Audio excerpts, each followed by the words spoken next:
Naniniwala ako na kapag naramdaman mo na ang tinatawag nilang totoong pagmamahal, kahit kailan ay hindi na yon mawawala sa puso mo.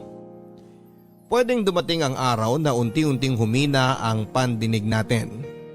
Lumabo ang ating paningin, mawala ang panlasa natin pero ang pagmamahal na minsan nating naramdaman para sa isang espesyal na tao kahit kailan ay hindi yun kukupas o mawawala.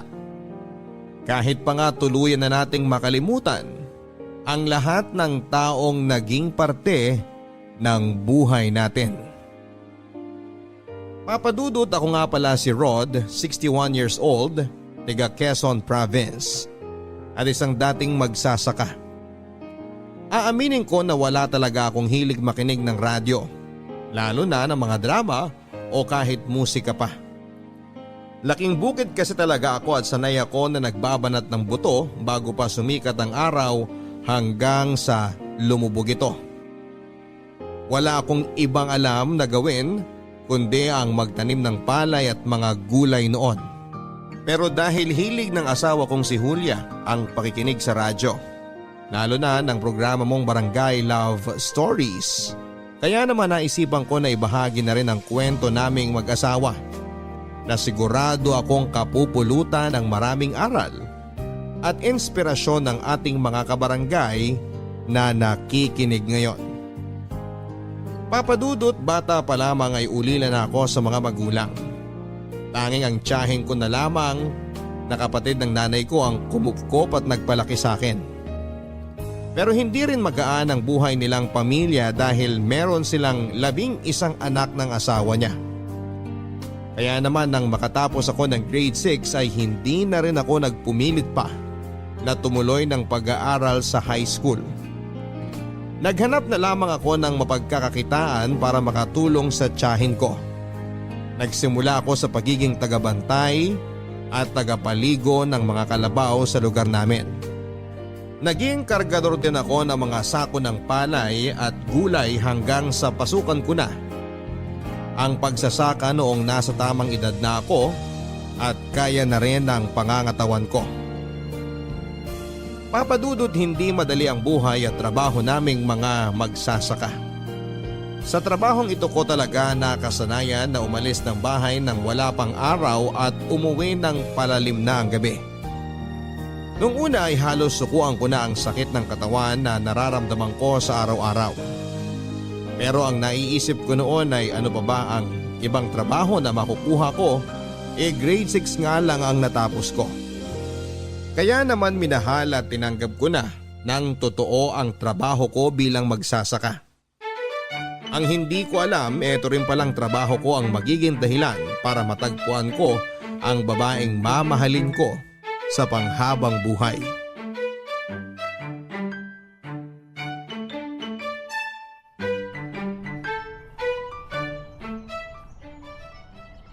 Rod, tama na muna yung trabaho. Magpahinga muna tayo at magtanghalian. Naku, mauna na po kayo, Manong Leo. Mamaya na lang po ako kakain at hindi pa naman po ako nagugutom. Anong sinasabi mong hindi ka pa nagugutom? Kanina ko pa naririnig na kumakalami ang sikmura mo eh. Huminto ka na muna dyan sa ginagawa mo at samahan mo na muna ako mananghalian.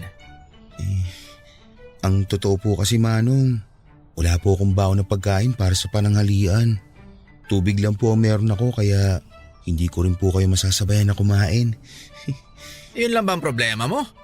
Nako, sumama ka na sa akin dahil sinabihan kong anak ko na dagdagan ang dadalhin sa akin na pananghalian. Napansin ko na puro tubig lang talagang binabaon mo eh.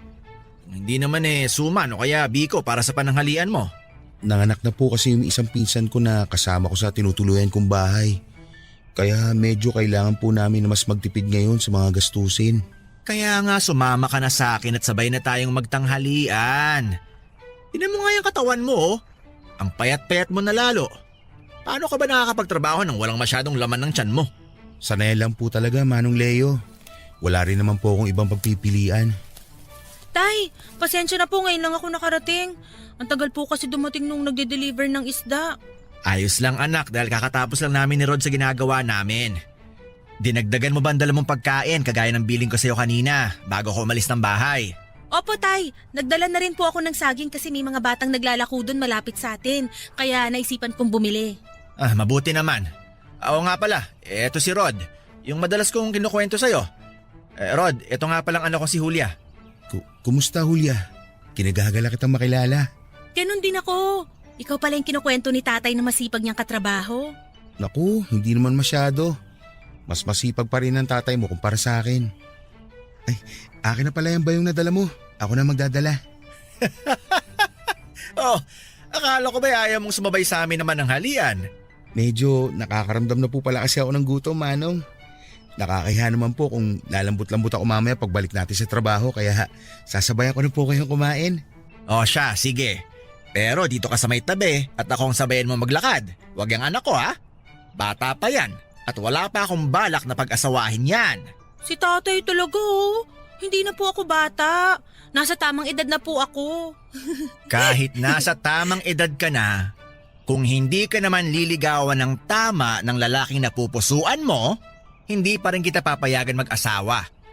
Kaya ikaw, Rod, kung pumapasok na kaagad sa isip mo na ligawan ng anak ko, ihanda mo ng mga buto-buto mo dahil hindi ko basta-basta pinaliligawan ng anak ko. Opo, Manong.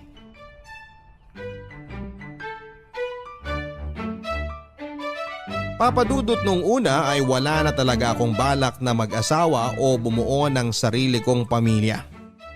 Nakita ko kasi sa mga pinsang ko na nag-asawa at nagkaroon ng mga anak kung gaano kahirap ang buhay at kung gaano sila nahihirapan, pati na ang kanilang mga anak. Kung ako pa nga lang na mag-isa sa buhay ay hirap na. Ano pa yung magdagdag ako ng kasama ko sa buhay? Pero papadudot tila nagbago ang lahat ng mga plano ko nang makilala ko ang anak ni Mang Leon na si Julia. Bago lamang silang mag-ama sa lugar namin at masasabi ko na sobrang bait talaga ni Mang Leo. Noong minsan kasi na magkakwentuhan kami at nalaman niya ang tungkol sa kwento ng buhay ko ay sinabihan niya ako na pwede ko rin daw siyang ituring na parang tatay ko dahil wala naman akong kinagisna na ama. At noong araw na ipinakilala niya sa akin si Julia, kahit alam ko na medyo pabiro ang mga bilin niya tungkol sa pagpapaligaw niya sa anak niya, ramdam ko na istrikto talaga siya pagdating sa bagay na yon. Kaya nga matagal ko ring pinag-iisipan kung dapat ko bang ituloy ang plano kong panliligaw sa kanya. Kaya lang papadudot mula nang makita at makilala ko nga si Julia ay hindi na talaga siya maalis-alis pa sa isipan ko. Palagi din akong may kaba na nararamdaman sa tuwing makikita ko siya na pilit kong hindi pinapahalata. Hanggang sa dumating na nga po ang araw na nag-decide akong umakyat na ng ligaw sa babaeng napupusuan ko, papadudot.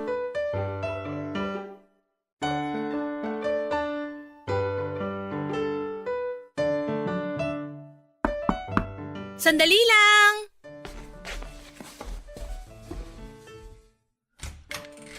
Oh, Rod, ikaw pala yan. Magandang umaga, Julia. Magandang umaga rin naman. Bakit pala napadaan ka? Wala pa si tatay nasa palengke pa. Pero pauwi na rin siguro siya. May bibilin ka ba? Ang totoo, hindi kasi siya yung dahilan kung bakit ako nandito. Ha? Ano palang pakay mo at napadalaw ka?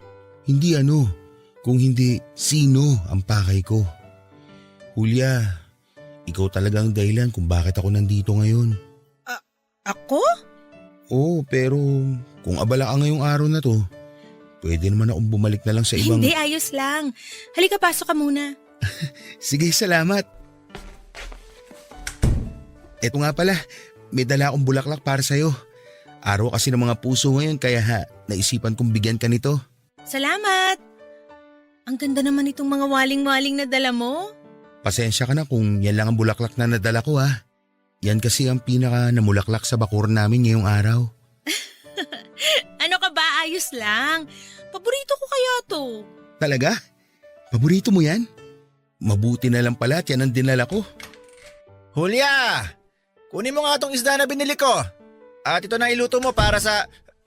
Oh, Rod, anong ginagawa mo dito sa bahay namin? Magandang umaga po, Manong Leo. May dala po pala akong suma na gawa ng tiyahin ko. Tamang-tama po to para sa mainit na kape. Ano namang naisipan mo at nagdala ka ng suman dito sa amin? Nagluto po kasi ang tiyahin ko nito kagabi. At nagtabi po ako para sa inyo. Dahil nabanggit niyo po noon na paborito rin to ni Julia. Ang ibig mong sabihin, para lang pala yan sa anak ko at hindi para sa akin? Hindi po. Para din po sa inyo to, Manong. Kaya eto po, at dinagdagan ko talaga ang dala ko. Si tatay talaga tinakot pa si Rod. Balak mo bang umakyat ng ligaw sa anak ko, Rod? Ha? Opo. Kung papayagan ninyo po ako. Ay, mapipigilan ba kita nandito ka na. Halika't sumama ka sa akin sa likod ng bahay. Tay, ano pong gagawin niyo sa likod ng bahay kasama si Rod? Hindi pa kasi ako nakapagsibak ng kahoy para sa panggatong natin. Ipapasibak ko na kay Rod ang mga nakatambak na kahoy dun sa likod. Siguro naman, ayos lang sa'yo, Rod. Opo. Siyempre po wala pong problema sa akin. Alam niyo naman po na sanay ako sa mga ganung gawain. Kahit araw-araw ko pa kayo ipagsibak ng kahoy, wala pong magiging problema sa akin. At gagawin ko po ang lahat para mapatunayan ko po sa inyo na seryoso po ako sa pag-akyat ko ng ligaw sa inyong anak. Papa Dudut, pinayagan na nga ako ni Mang Leo na ligawan si Julia at masasabi ko na hindi talaga naging madali ang lahat. Kung noon ay napakabait sa akin ni Mang Leo, bigla na lang nagbago ang pakikitungo niya sa akin mula nang magpaalam ako na liligawan ko ang anak niya. Hindi ko masasabing sumama ang ugali niya pero naging mas seryoso at istrikto siya sa tuwing magkasama kami sa trabaho at sa bahay nila. Marami rin siyang pinagawa sa akin kagaya na lamang ng pagsisibak ng kahoy para gawing panggatong nila sa pagluluto. Pag-iigib ng tubig mula sa poso na may 4 na kilometro ang layo mula sa bahay nila. At dumating din ako sa punto na kinausap ko ang mga pinsang kong lalaki para tulungan akong haranahin si Julia. Marami pa akong ginawa na mahihirap na bagay para lamang maligawan si Julia na hindi ko na iisa-isahin pa. Pero hindi ko yon ginawa dahil gusto yon ni Mang Leo at wala akong pagpipilian. Ginawa ko ang lahat ng yon para mapatunayan sa kanya na seryoso ako sa pagmamahal ko sa anak niya. Papadudot, habang tumatagal na mas nakikilala ko ng lubusan si Julia, ay mas lalo ko siyang minamahal. Marami kasing katangian sa kanya ang talaga namang kamahal-mahal. Matagal na rin pala siyang ulila sa nanay at tanging si Manong Leo na lamang ang kasama niya sa buhay. Kaya naman hindi ko masisisi si Manong kung sobra itong maghigpit sa kanya. Nangako naman ako kay Julia. Nagagawin ko ang lahat para makuha ang tiwala ni Manong Leo na kahit kailan ay hinding-hindi ko sisirain. Papadudot, habang tumatagal ay mas lalong nagiging mahigpit sa amin ni Julia si Manong Leo. Sinabihan niya pa ako na ayaw niya raw na magpapaabot ako ng gabi sa bahay nila at wala pang 1 oras kung payagan niya akong dumalaw sa kanila. Halos pinagawa din niya sa akin ang lahat ng mabibigat na gawain sa kanilang bahay. Pero hindi ako sumuko at mas lalo akong naging porsigido sa panliligaw ko sa anak niya. At pagkatapos nga ng 2 taon na panliligaw ko kay Julia, ay hindi na sayang ang lahat ng paghihirap ko. Dahil ibinigay na rin niya sa akin ang pinakaaasam kong oo para sa lahat ng pagsubok na pinagdaanan ko. Papadudot, tumagal ng 3 taon ng relasyon namin ni Julia bilang magkasintahan bago kami nag-decide na magpakasal. Hindi naman na yon tinutulan pa ni Manong Leo dahil pareho na kaming nasa tamang edad ng anak niya. At sa araw ng kasal namin ay binigyan kami ni Manong Leo ng sariling bahay at lupa na pwedeng sakahan bilang regalo niya sa aming dalawa. Papadudot, naging napakasaya ng unang mga taon ng pagsasama namin ni Julia. Doon ko rin siya mas nakilala at mas lalong minahal. Doon ko rin po na-realize na hindi talaga nagkamali ang puso ko sa pagpili ng babaeng mamahalin nito. Sobrang maasikaso, malambing at mapagmahal na asawa kasi ni Julia. Palagi niya pa rin kaming dinadalhan ni Manong Leo ng pananghalian kahit pa ipinagbubuntis na niya ang unang anak namin. Hanggang sa makapanganak na nga siya at nasundan pa ng 3 ang mga anak namin. Papadudot, habang lumalaki ang mga anak namin ay mas lumalaki rin ang mga gastusin sa bahay. Nagsimula na kaming magipit at dahil ako ang padre di pamilya sa bahay ay ayokong masanay kami na palaging humihingi ng tulong sa tatay niya. Kaya naman ginawa ko ang lahat para makapag-abot ng sapat na pera kay Julia para sa bahay. At kung hindi man sapat ang perang inabot ko, si Julia naman ang gumagawa ng paraan para mapagkasya yon. At kahit gaano pa kami nagigipit na mag-asawa, kahit kailan ay hindi niya ako inaway o sinumbatan sa perang inabot ko sa kanya na para sa pamilya namin. Wala akong naririnig na reklamo sa kanya at pilit niyang pinagkakasya ang lahat para sa amin. Kahit malaki o maliit man ang inaabot ko sa kanyang pera, palagi lang siyang malambing sa akin, maasikaso at maalaga, Papa Dudut. Sinisigurado niya na pagdating sa bahay ay wala na akong ibang gagawin kung hindi ang magpahinga na lamang. Ganon siya kabait, Papa Dudut. Ganon kabuti ang asawa ko.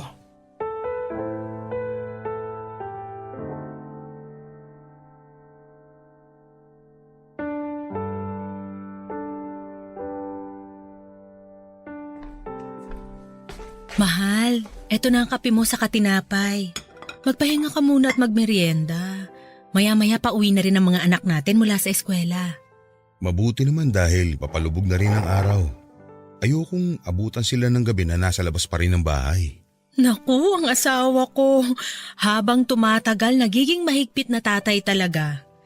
Hayaan mo nang paminsan-minsan makapaglakwatsa ang mga bata. Ayoko lang nasasanay silang palaging nasa labas ng bahay na to. Gusto ko, hanggat kaya ko silang kontrolin at disiplinahin, ay gagawin at sasamantalahin kong pagkakataon na yun. Ikaw ang bahala, mahal. Matalino naman ang mga anak mo, kaya sigurado akong naiintindihan nila kung bakit ka naghihigpit sa kanila. Oo nga pala, mahal. Ipasalubong ako sa'yo. Ang paborito mong waling-waling. Pinitas ko dun sa bakur na kumpare natin nung mapadaan ako sa kanila kanina. Naku, mahal, salamat. Hindi ka na dapat nag-abala pa ng ganito kasi matatanda na tayo. Hindi naman ibig sabihin na matatanda na tayo tapos na akong ligawan ka. Dahil kahit uugod-ugod na tayo, gagawin ko pa rin ang lahat para mapaglingkuran at mapakilig ka. Ang sweet talaga ng mahal ko. Siyempre sabi nga nila, kalabaw lang ang tumatanda at nawawalan ng tamis sa katawan. At hindi mangyayari sa atin yun.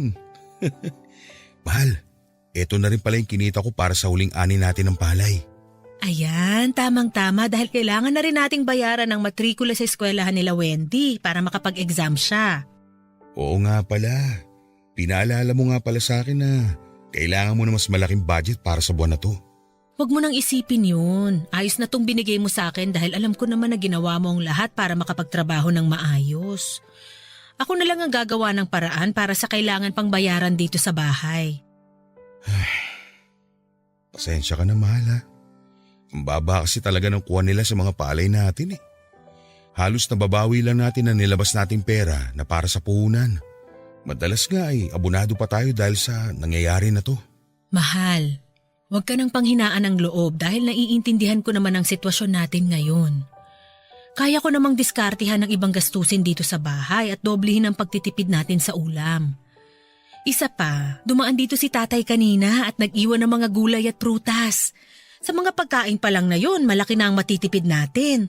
Kaya wag mo nang masyadong alalahanin pa ang tungkol sa pera. Salamat talaga, mahal ha. Alam mo ba sa tuwing pinanghihinaan ako, sa'yo lang talaga ako kumukuha ng lakas ng loob. Sino pa ba naman ang magdadamayan dito at magtutulungan kung hindi tayo rin na mag-asawa? Saka alam mo, mahal, napansin ko pala na nangangayayat ka na. Pwede bang bawasan mo ang labis na pagpupuyat, lalo na ang labis na pagtatrabaho? Ito lang naman ang kaya kong gawin para sa pamilya natin. Ang magsipag sa trabaho. Pero hindi ibig sabihin nun, pababayaan mo na ang katawan mo. Mahal, huwag mo masyadong isipin ang mga tumataas na bilihin sa palengke o ang mga gastusin dito sa bahay. Ang isipin mo, ang kalusugan mo. Dahil yun ang mas importante sa akin at sa amin ng mga anak mo. Ikaw mismo at hindi ang pera na pinaghirapan mo. Kaya mahal, please lang. Huwag mong pabayaan ang sarili mo para na rin sa amin ng mga anak mo.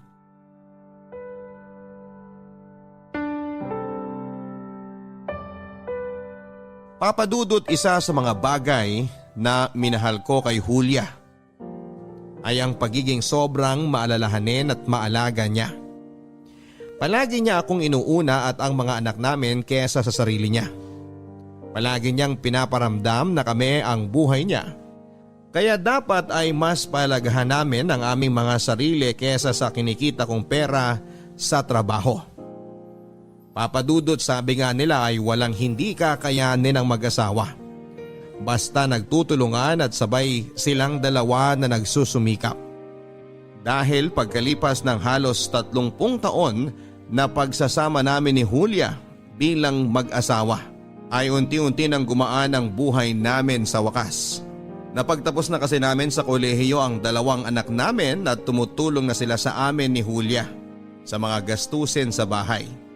Nang mga panahon na yon ay wala na nga akong mahihiling pa para sa pamilya namin, Papadudot. Dahil kahit paano ay nakikita ko na unti-unti na naming nalalampasan ang bawat pagsubok na ibinabato sa amin. Kaya nga hindi ko talaga makakalimutan ang magpasalamat sa Diyos para sa mga biyayang ibinibigay sa amin, lalo na sa akin. Meron akong 4 na matatalino at masunuring mga anak. Meron pa akong mapagmahal at maalaga na asawa. Papadudot, akala ko ay pwedeng pangmatagalan ang kasiyahan na nararanasan namin at ng pamilya ko. At akala ko rin ay tapos na ang mga pagsubok na ibinigay sa amin upang kami ay mas lalong patatagin. Ang hindi ko alam ay magsisimula pa lang pala ang mas mabibigat na mga pagsubok. Papadudot, 2 linggo bago namin ipagdiwang ang aming 31st wedding anniversary ay nakatanggap kami ng isang napakasamang balita. Umuwi kasi noon ang tatay ni Julia sa Bicol at nalaman na lang namin na nasa biyahe pa lamang ay binawian na ito ng buhay dahil biglang inatake sa puso. Papadudot, hindi naging madali para kay Julia at sa pamilya namin ang nangyaring yon kay Manong Leo. Alam ko kasi kung gaano kamahal na ang asawa ko ang biyenan ko. Bago pa ako dumating sa buhay niya ay silang 2 na ang magkasama. Kaya naman dinamayan ko siya sa abot ng aking makakaya. Pinaramdam ko at ng aming mga anak sa kanya na marami pa kaming nagmamahal sa kanya. Hanggang sa inabot nga ng 1 taon bago unti-unting natanggap ni Julia ang pagkawala ng tatay niya. Mahal, mabuti naman at gising ka na. Nakapaghain na ako ng almusal kasi maagang pumasok ang mga anak natin sa eskwela. Pati sina Wendy pumasok na rin sa trabaho. Ang aga niyo namang nagising ng mga anak natin. Samantalang ako, ngayon pala magsisimula ang araw ko. Ganun talaga, mahal. Para maaga rin ang pasok ng mga biyaya dito sa bahay natin. Makita pa lang kita sa umaga at makasabay sa almusal eh. Wala na akong biyaya pang hihintay na dumating sa buhay ko. Ang aga-aga, nambobola ka na kagad dyan. Inumin mo na nga tong kape mo bago pa lumamig. May pandesal na rin dito na pinalamanan ko ng keso. Binili ko to kanina lang dyan sa bakery sa labas. Sige mahal, salamat. Medyo nagugutom na rin talaga ako. Teka mahal, bakit ganito ang lasa ng kape mo? Bakit? Masyado bang naparami ang lagay ko ng asukal? Hindi mahal eh, pero may mali sa lasa nito. Teka, asin bang nilagay mo dito sa halip na asukal? Ha? Hindi. Siyempre asukal lang nilagay ko dyan. Para kasing asin eh. Saka bakit itim ang palaman nitong pandesal? Akala ko ba keso to? Kaya naman pala itim ito eh. Kasi kape itong nakapalaman sa pandesal. Paano naging kape yan? Keso ang nilagay ko dyan. Sigurado ako. Ito pa nga ang keso na hiniwa ko. Teka. Bakit nga ba walang bawas tong keso na to? Ito rin yung pinalaman ko sa pandesal na baon ng mga anak natin. Rod, maniwala ka. Keso talagang pinalaman ko sa pandesal na yan. Keso at hindi kape. Mahal, umalma ka muna. Naniniwala ako sa mga sinasabi mo. Huwag ka nang umiyak. Hindi ko kasi maintindihan kung bakit naging kape ang mga nasa tinapay na yan. At kung bakit ganyan ang lasa ng kape mo. Baka nagkamali ka lang ng tingin kanina. Hayaan mo na. Pwede ko naman kainin tong tinapay kahit kape ang palaman eh. Mahal naman eh. Huwag kang ngang magbiro ng ganyan. Hindi ako nagbibiro. Ayos lang talaga sa akin. Mas okay sa akin na kainin ng mga ito kaysa masayang pa. Kaya huwag ka nang umiyak at mag-alala sa almusal na nakahain dito sa lamesa. Dahil uubusin ko ang lahat ng ito.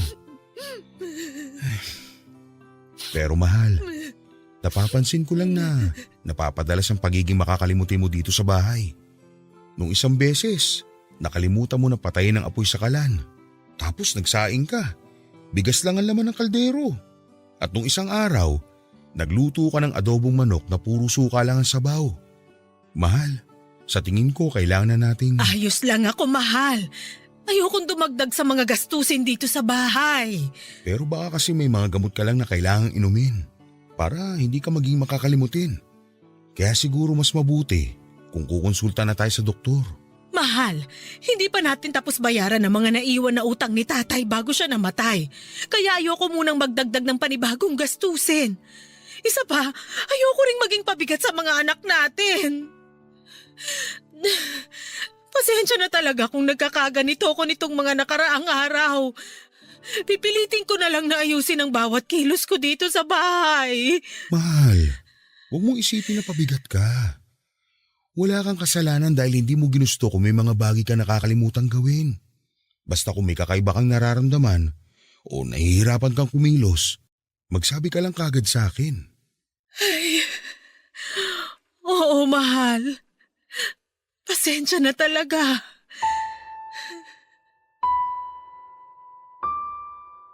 Papadudot kahit na anong pangungumbinsi ang gawin ko o ng mga anak namin ay ayaw niya talagang pumayag na magpa-check up. Nang mailibing kasi si Manong Leo ay nalaman namin na may mga utang pala siyang naiwan sa iba't ibang tao. Medyo malalaking halaga rin yon kaya kinakailangan namin na unti-unti na ring bayaran. Papadudot habang tumatagal ay napapansin ko na mas lalong lumalala ang pagiging makakalimutin ng asawa ko. Ilang beses na siyang nagsasaing ng walang laman at tubig ang kaldero. Ilang isda na rin ang nasusunog sa tuwing siya ang nagluluto. At madalas din ay nakikita ko siya na nakatingin sa malayo na parabang may malalim na iniisip. May mga oras din na maalimpungatan ako sa madaling araw na wala siya sa tabi ko. At makikita ko na lamang siya na nakatayo lang sa may harap ng lababo namin. Nang lapitan ko siya noon ay tinapik sa balikat ay tila nagising siya mula sa pagkakahimbing at ako pa ang tinanong niya kung bakit daw kami parehong nasa kusina. Papadudot ayoko sanang isipin na may mali na talagang nangyayari sa asawa ko. Lalo na at habang tumatagal ay mas lalong lumalala ang mga kakaibang kinikilos niya. At dahil nga ayaw niya pa rin talaga na magpa-check up sa doktor, gabi-gabi ko na lang na isinasama sa mga panalangin ko na sana ay bumalik na sa dating sigla ang asawa ko. Papadudot hindi ko alam kung nagkataon lang ba na noong mga sumunod na araw ay nagsimula na muling maging maayos ang kinikilos ng asawa ko. Paminsan-minsan ay may nakakalimutan pa rin siyang gawin pero hindi na umaabot sa punto na nagsasaing siya ng bigas lang ang laman ng kaldero. Kahit paano tuloy ay nababawasan na ang mga pag-aalalang nararamdaman ko para sa asawa ko. Kaya hindi ko na rin siya muli pang pinilit na magpatingin sa doktor, Papa Dudut. Batid kong meron talagang dinaramdam ang asawa ko pero pilit niyang kinakaya ang lahat at sinasarili niya. Kilala ko din kasi siya bilang isang matapang at independent na babae. Yung tipo na ayaw niyang maging pabigat sa ibang tao kahit pa nga sa amin na pamilya niya. Kaya mas gusto niya na siya ang nagdadala sa amin at nag-aalaga at nag-aasikaso. Pero papadudot na nga ako kaming dalawa sa harap ng altar na magsasama kami sa hirap at sa ginhawa. Kaya sa pagkakataong ito, ako naman ang handa na mag-asikaso at mag-alaga sa kanya kung kinakailangan.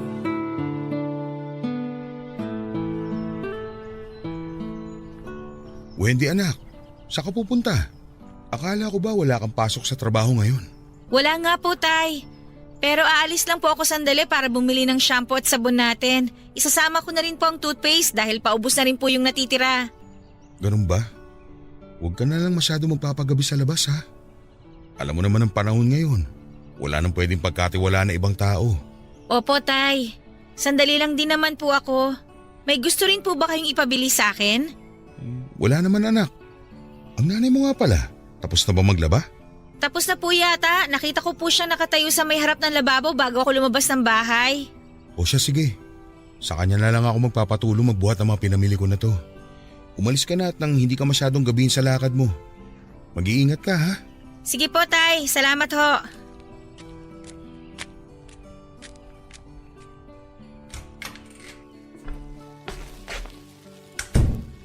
Mahal, pakitulungan naman ako dito sa mga dala kong gulay at prutas oh. Bumili na rin kasi ako ng bigas sa nadaanan kong tindahan. Mahal, nandiyan ka ba sa kusina? Mahal, kanina pa kita tinatawag. Ano ba kasing ginagawa mo dyan sa kusina at… Diyos ko mahal, bakit napakagulo dito sa kusina? Saka bakit nakaupo ka dito sa sahig? Naku, naihi ka na pala dito sa duster mo. Mahal, naririnig mo ba ako? Tumingin ka sa mga mata ko, mahal. Mahal, gumising ka na sa pagkakatulala mo. Tumingin ka sa mga mata ko, mahal. Sino ka? Mahal, sa wakas nagising ka na. Akala ko kung ano nang… Huwag mo ko hawakan! Sino ka ba talaga? Umalis ka sa harap ko, kung hindi, sisigaw talaga ako! Julia, ano ba nangyayari sa'yo? Ako to, si Rod, ang asawa mo. Rod? Wala akong kilalang Rod! Umalis ka dyan dahil hindi kita kilala! Julia, ano ba talaga nangyayari sa'yo? Sino ka ba talaga? Bitiwan mo nga ako! Huwag mo ko yakapin! Bakit ba hindi mo ako makilala? Ako nga to, ang asawa mo. Bitiwan mo ako! Huwag mo ako yakapin! Bitiwan mo ako!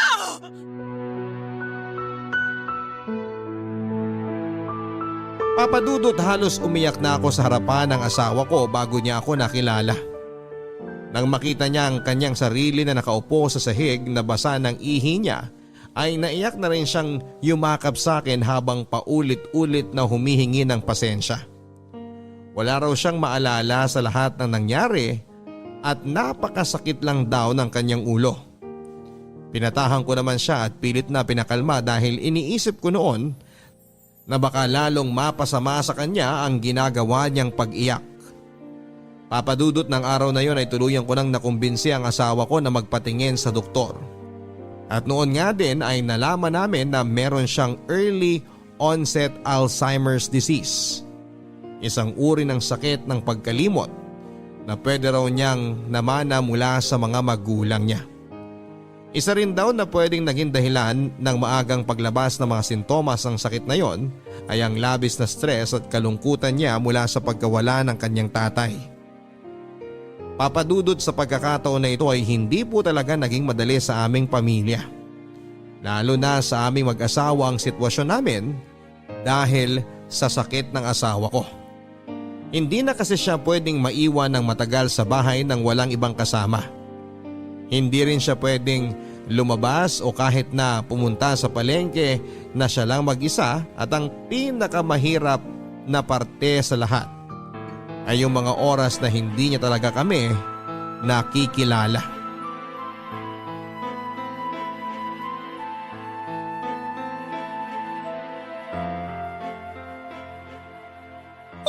ditong magnanakaw ka! Nay, ano bang sinasabi niyo magnanakaw? Ako po ito. Anak niyo ako, si Wendy. Napakasinungaling mong babae ka! Wala pa akong anak kaya umalis ka dito sa pamamahay namin ng asawa ko bago pa kita ipabarangay! Nay naman eh. Pagod ako galing trabaho, wag naman po kayong ganyan. Aalis ka ba dito o babatuhin kita nitong timbang hawak ko? Nay, tama na po! Tumigil na po kayo sa paghuwala ninyo! Ako nga po ito si Wendy! Yung panganay ninyong anak! Hindi ka ba talaga aalis na babae ka? Teka nga, kukuha ko ng kutsilyo para… Wendy anak, ano ba nangyayari dito? Julia, bakit may hawak kang timba? Naku mahal, mabuti at nakauwi ka na. Itong babae na to, nagpupumilit na pumasok sa kwarto. Tay, kanina pa po ako dito. Ayaw po akong papasukin ni nanay sa kwarto kasi hindi niya ako makilala. Pagod na po ako sa trabaho at gusto ko na po magpahinga, Tay. Bakit dito ka sa bahay namin magpapahinga? Hindi ka naman namin kaano-ano.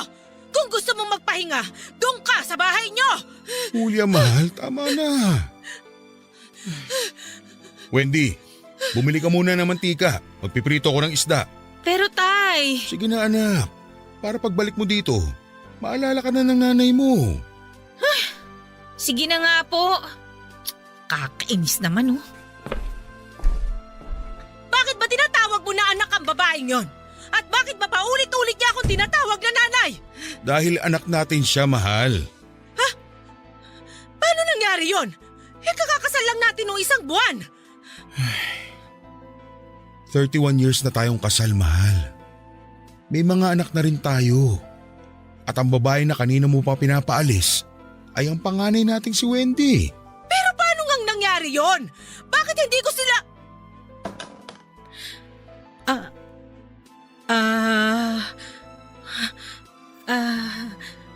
Sorry mahal. Hindi ko sinasadyang makalimutan ang mga anak natin. Nasaan ba si Wendy? Ihingi ako ng tawad sa kanya. Inutusan ko muna sandali sa labas. Babalik din siya kaagad. Sorry talaga, mahal. Tahan na, mahal. Hindi mo kailangan mag-sorry sa akin o sa amin ng mga anak mo. Ang mahalaga ngayon, naaalala mo na ulit kami. Halika, aalalayan kitang makaupo para makainom ka na ng gamot mo. Mahal, salamat ha. Salamat sa lahat ng pag-unawa mo sa akin. At sa sakit ko na to. Mahal kita eh. Kaya gagawin ko ang lahat para maintindihan ang sitwasyon mo. Hindi nga ba't may pangako tayo sa harap ng Diyos na magsasama tayo sa hirap at ginhawa? At tutuparin ko ang pangako na yun habang nabubuhay ako, Julia. Papadudot sa tuwing susumpungin ng sakit ng asawa ko, ay ako ang palagi niyang pinakaunang naaalala at nakikilala. Ako lang din ang nakakapagpakalma sa kanya sa tuwing nagwawala siya at madalas ay nauuwi yon sa mahigpit na yakap at iyakan. Papadudot, aaminin ko na nahihirapan po talaga ako sa nangyayari sa asawa ko. Mabuti sana kung ako lang ang naapektuhan. Pero pati na rin ang mga anak ko.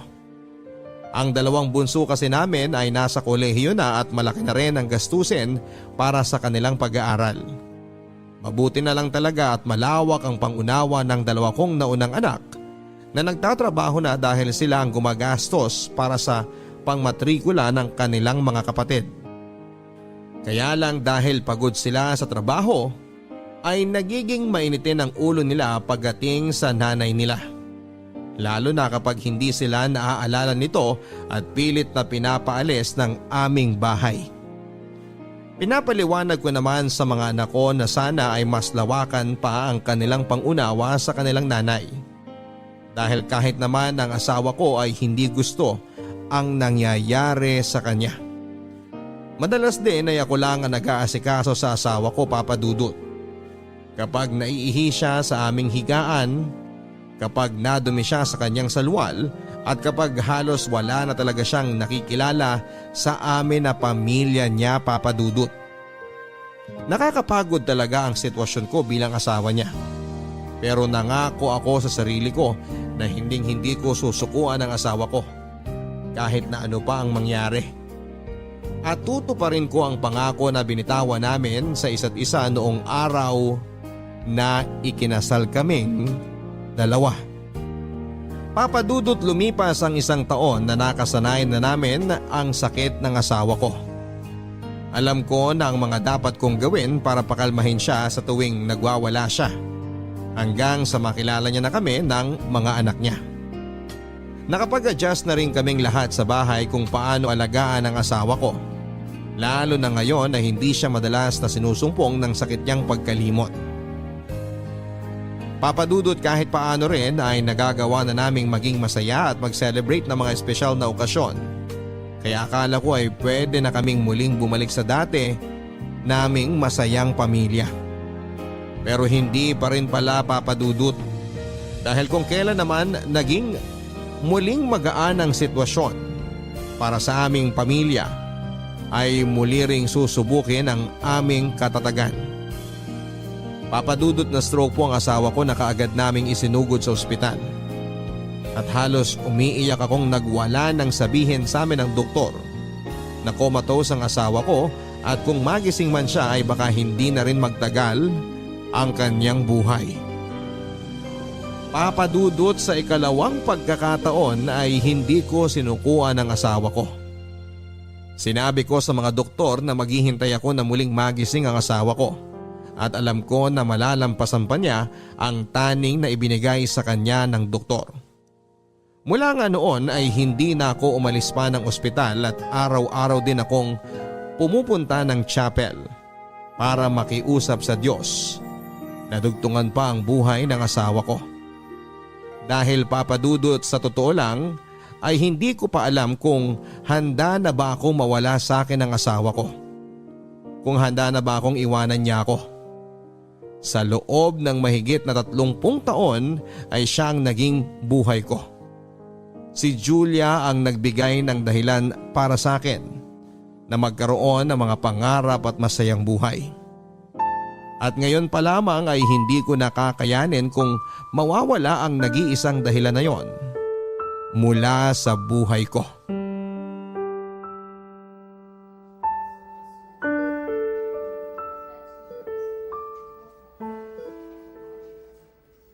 Tay, dinalhan ko po kayo ng pagkain tsaka damit na pamalit sa suot ninyo ngayon. Salamat, Wendy. Iwan mo na lang muna dyan at mamaya na ako kakain. Sige po. Nakausap ko po pala yung doktor kanina. Ang sabi niya, stable na raw po si nanay at pwede na siya magising anumang oras. Sinabi niya rin yan sa akin kagabi, anak. Kaya nga, kahit papano ay gumagaan na ang loob ko ngayon. Pero tay, alam niyo na rin po siguro na sa oras na magising si nanay, pwede pong… Anak, magtatagal pa ang buhay ng nanay mo. At naniniwala ako na matagal pa rin natin siya makakasama. Ay, sige na. Iwan mo na lang muna kami dito ng nanay mo. Sige po tay, bibili lang po ako ng kape sa kantin.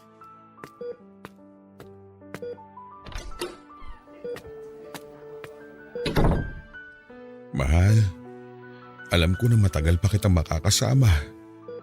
Naniniwala ako na bibigyan pa tayo ng Diyos na mas mahabang panahon. Kaya gumising ka na, pakiusap. Gumising ka na, mahal ko. Sino ka? Bakit ka umiiyak? At bakit hawak mo ang kamay ko? Mahal, nagising ka na. Magkakilala ba tayo? Oo, ako yung lalaking nagdadala palagi sa'yo ng bulaklak dati. Eto nga may mga bagong pitas din ako kanina lang. Mga waling-waling. Ito yung bulaklak na naging paborito ko mula nang dalin sa akin ng isang manliligaw ko nung araw ng mga puso. Naging paborito mo lang to nung araw ng mga puso? Oo. Naging paborito ko lang ang waling-waling nang dalin yan sa akin ng isang manliligaw ko noon. Ay, naaalala ko tuloy siya. Yung lalaking kauna-unahang minahal ko at pinangakuan ng panghabang buhay na pagsasama. Yung lalaking hindi nawala sa tabi ko kahit naging sobrang pabigat na ako sa buhay niya. Yung lalaking hindi napagod na mahalin ako. At kahit kailan, hinding-hindi mapapagod na mahalin ka. Julia, ako to. Si Rod. Yung lalaking mahal mo at mahal na mahal ka. Rod? Oo nga. Ikaw nga si Rod na asawa ko. Mahal.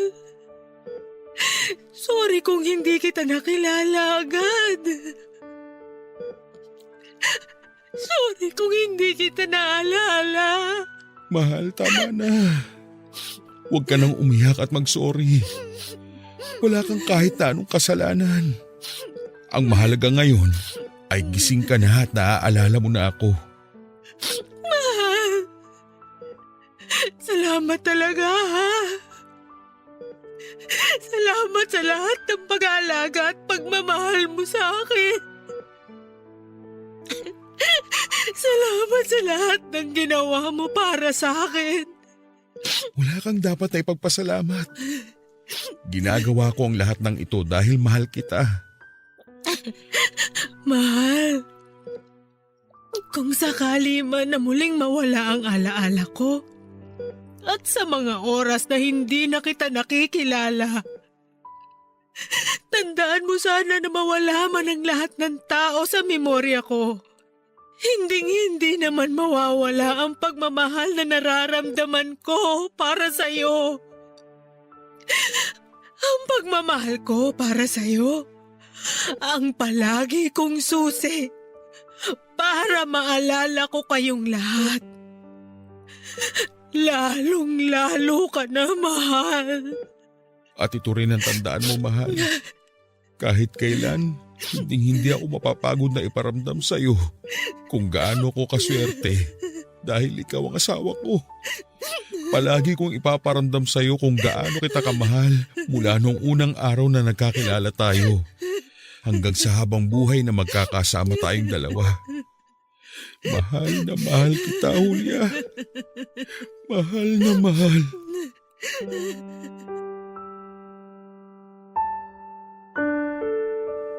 Papa Dudut, 3 araw lang pagkatapos ng naging pag-uusap namin ay kinuha na rin po siya sa amin ng Poong May Kapal.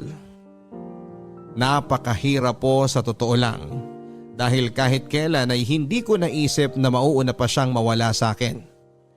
Nasanay ako na palagi siyang nandyan lamang sa tabi ko at inaalagaan ako. Kahit pa nga po bumaliktad ang sitwasyon namin at dumating sa point na ako nang nag-aalaga sa kanya ay hindi ako nagreklamo. Mas gusto kong alagaan siya basta makasama ko lang siya ng mas matagal. Pero hindi pala talaga pwede na makasama mo ng habang buhay ang taong pinakamamahal mo. Dahil kahit gaano pa katibay ang pagmamahalan ninyo para sa isa't isa ay tadhana na mismo ang gagawa ng dahilan upang magkahiwalay kayo sa paraan na alam niya. Naisip ko tuloy noon kung bakit pa ba tayo nakakaramdam ng pagmamahal? Kung sandali lang naman tayong magiging masaya at mas matagal pa ang paghihirap na mararanasan natin kapag kinuha na sa atin ang mahal natin. Papa Dudut, mula nang mailibing ang asawa ko ay hindi na ako naging palakibo sa mga anak ko. At aaminin ko na napakalaki din ang nagbago sa aming bahay. Nawala na ang sigla at masasayang tawanan na palaging naririnig sa tuwing sabay-sabay kaming kumakain sa hapagkainan. Nawala na ang pagmamahala na dati ay umiikot sa 4 na sulok ng bahay. At lahat ng yon ay nangyari dahil nawala na ang ilaw na nagbibigay liwanag sa aming tahanan. Papa Dudut, hindi naman talaga ako paladasal na tao noon. Pero mula nang magkasakit ang asawa ko at maospital, hanggang sa kunin na nga siya sa amin, ay paulit-ulit akong nananalangin at humihiling na sana ay hindi na rin magtagal ang buhay ko upang magkasama na kaming dalawa ng asawa ko.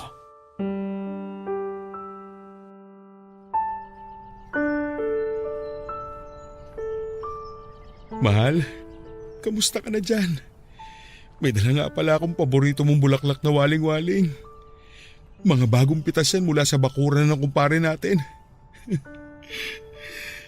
Mahal, miss na kita. Habang tumatagal na hindi kita nakakasama, pakiramdam ko lalo ako nangihina. Mahal, baka pwede namang pakiusapan mo ang Diyos na pasunurin na ako sa'yo kaagad. Kasi parang hindi ko na kaya. Hindi ko na kayang gumising sa umaga nang wala ka sa tabi ko, mahal. Mahal, sobrang miss na kita. Kung alam mo lang. Tay, sabi ko na nga ba't dito ko kayo mahahanap sa may puntod ni nanay eh. Pauwi na rin ako maya-maya lang. Mauna ka na at palalim na ang gabi. Susunod na lamang ako. Hihintayin ko na po kayo para sabay na po tayong umuwi. Wendy anak, may isang tanong lang ako sa iyo. Naging mabuti ba akong ama sa inyo ng mga kapatid mo? Sobra po, Tay. At kung bibigyan man po ako ng pagkakataon na makapili ng magiging magulang ko sa susunod na buhay ko, kayo pa rin po ni nanay ang pipiliin ko na maging magulang. Mabuti naman kung ganoon. Alam mo kasi sa totoo lang, iniisip ko kung naging mabuti rin ba akong asawa sa nanay ninyo. Bago pa man po magkasakit si nanay noon, naikukwento niya na po sa aming magkakapatid kung paano po kayo nagsimula bilang magkasintahan hanggang sa maging mag-asawa na po kayo at maging anak ninyo kami. Tay, paulit-ulit pong sinasabi ni nanay sa amin kung gaano siya kaswerte na nakilala niya kayo at naging asawa. Mas maswerte ako sa nanay ninyo. Maswerte ako na ako ang pinili niyang makasama sa habang buhay. Kaya lang, hindi pala talaga pwedeng habang buhay, ano? Hindi tayo pwedeng maging masaya na kasama ang mga mahal natin habang buhay. Sorry, Wendy, ha? Sorry sa inyo ng mga kapatid mo. Ang totoo kasi, ang hirap lang talagang tanggapin ang lahat na nangyayari sa atin. Ang hirap tanggapin na gigising ako sa umaga na hindi ko nakatabi ang nanay ninyo. Na kahit kailan ay hindi ko na siya magagawa pang yakapin. Tay, alam niyo po ba na sa huling mga araw na nakasama natin si nanay, sa tuwing magigising po siya noon ay wala siyang ibang bukang bibig kung hindi kayo? Kahit po nung nasa bahay pa po si nanay, madalas wala siyang ibang naaalala kung hindi kayo lang. Mahal na mahal niya po kayo, Tay. Ganun din naman ako sa kanya. Pero wala na nga siya, Wendy. Kinuha na sa atin ang nanay mo at hanggang ngayon hindi ko yun matanggap. Alam ko naman po na napakahirap talagang tanggapin ang bagay na yon. Pero hindi lang naman po kayong nawalan, Tay. Pati rin po kaming mga anak ninyo. Hindi naman kasi madali ang lahat, anak. Napakahirap para sa akin ang pagkawala ng nanay ninyo. Siguro nga po, hindi namin talaga maiintindihan ang sakit na pinagdadaanan ninyo ngayon dahil kayo po ang mas matagal na nakasama ni nanay. Pero Tay, hindi rin naman po niya gugustuhin na makita kayo nagkakaganyan. Dahil kahit tanungin niyo po ang mga kapatid ko, ilang ulit po niyang ibinilin sa amin na huwag namin nga hayaan na makulong kayo sa lungkot dahil sa pagkawala niya. Ay, pero Tay, hindi po namin alam kung paano gagawin yun kung kayo mismo hindi ninyo tinutulungan ang sarili ninyo. Patawad, anak. Hindi ko lang kasi alam kung paano talaga mag-uumpisa ulit. Mahal na mahal ko kasi ang nanay ninyo. Siya ang naging buhay ko sa napakaraming taon na lumipas. Hayaan niyo po na sana matulungan namin kayo sa pag-move on nyo, Tay. Sabay-sabay natin na pag-aralan tsaka tanggapin na kahit kailan hindi na talaga babalik si nanay sa atin. Pero hindi naman po ibig sabihin na natanggap na natin na wala na siya. Kalilimutan na po natin siya. Oo, Wendy. Tama ka. Susubukan ko na talagang tanggapin ang lahat. Pero hindi ko kakalimutan ang nanay ninyo. Kagaya nga ng sabi niya sa atin, mawala man siya sa bahay at buhay natin, kahit kailan naman ay hindi mawawala ang pagmamahal niya para sa atin.